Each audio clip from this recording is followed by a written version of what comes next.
mencukupi. Singkat cerita ya Mas, intinya motor ini Mas suka tiba-tiba mogok. Nah, konsumen itu sudah berusaha memperbaiki di bengkel sebelumnya Mas, sudah ganti busi, terus ganti koil baru, tapi masalah tetap masih utuh. Intinya penyakit belum terselesaikan. Nah, setelah sampai tempat saya Mas, tak bongkar unitnya, tak pisahkan antara rangka dengan bodi ya, terus tak cek pertama Mas, bagian klep mengalami kebocoran, baik in dan ek, kompresi klep mengalami kebocoran. Itu yang pertama, klep in X mengalami kebocoran. Terus tak cek lebih lanjut ya. Nah, di sini di bagian intake manifold, intake throttle body ya, nah mengalami kelembapan oli. Ini berarti seal klep mengalami kebocoran. Seal klep yang jelas ya, bocor, ditandai dengan ciri-ciri batang klep ini basah. Terus di bagian payung ini Mas, ada penumpukan semacam residu. Intinya oli yang tidak bisa terbakar secara keseluruhan atau terbakar secara sempurna, jadi ngendap di bagian batang klep. Terus di bagian klep X juga sama Mas, seal klep juga bocor, ditandai dengan batang klep basah. Terus di klep X juga mengalami kelonggaran. Nah, ini tak tutup, sini rapet, tak tarik, tidak bisa kembali secara elastis.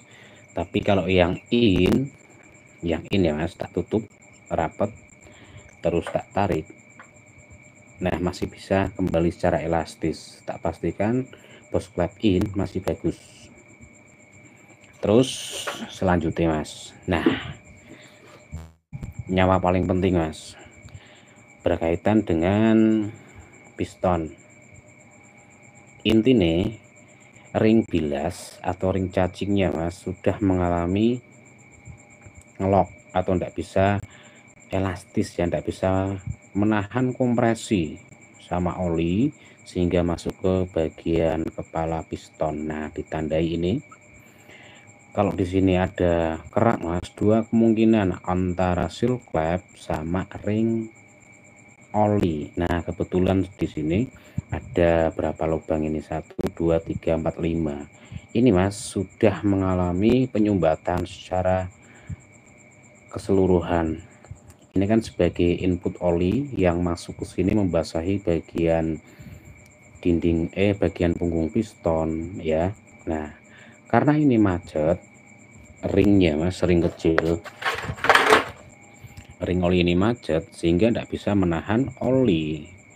Otomatis oli menusuk dari samping sini menuju ke bagian depan, terbakar bersamaan dengan kompresi dan BBM. Namun kalau oli kan tidak bisa terbakar secara keseluruhan, alhasil ya seperti ini. Terus unit tak pastikan Mas, tenaganya pasti ya loyo, tenaganya ngedon karena kompresi sudah mengalami penurunan. Nah, nek piston Mas, piston secara fisik masih bagus, tidak ada baretan secara ekstrim. Cuman memang bagian ring piston sing wis bermasalah, sudah bermasalah lah intinya. Sudah bermasalah.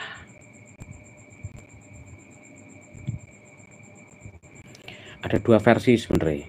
Ganti ring pistonnya saja, tapi umurnya tidak bisa lama.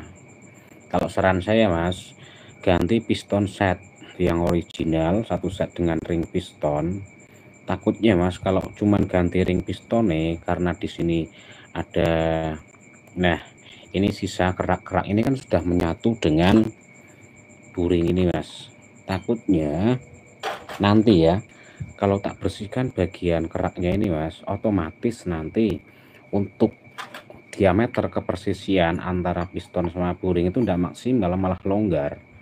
Nah ketika longgar Mas, nanti terjadi suara yang abnormal. Terus kalau cuman ganti ring piston, karena ini pistonnya mengalami kelonggaran, otomatis tidak awet Mas. Nah makanya saran satu-satunya ganti pistonnya saja yang original, tetap pertahankan yang standar. Masalahnya punya jenengan kalau tak lihat secara fisik, bagian buringnya itu masih bagus, belum ada baretan.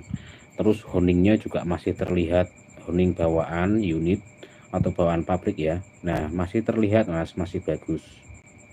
Nah terus kalau tak amati di sini Mas, masih bagus, belum ada jeglongan ya, belum ada jeglongan. Jadi tetap pertahankan yang original ini, oversize standar. Jenengan sebagai pemilik unit cukup ganti piston set, saja. Terus screw klep ganti, seal klep, bos klep yang longgar salah satu atau salah dua ketika terjadi abnormal ya silahkan ganti. Bersihkan bagian kubas squeeze-nya, skrup ulang, rakit seperti itu. Tak pastikan unit jenengan sembuh terus bertenaga Mas, itu. Nah cuman seperti itu.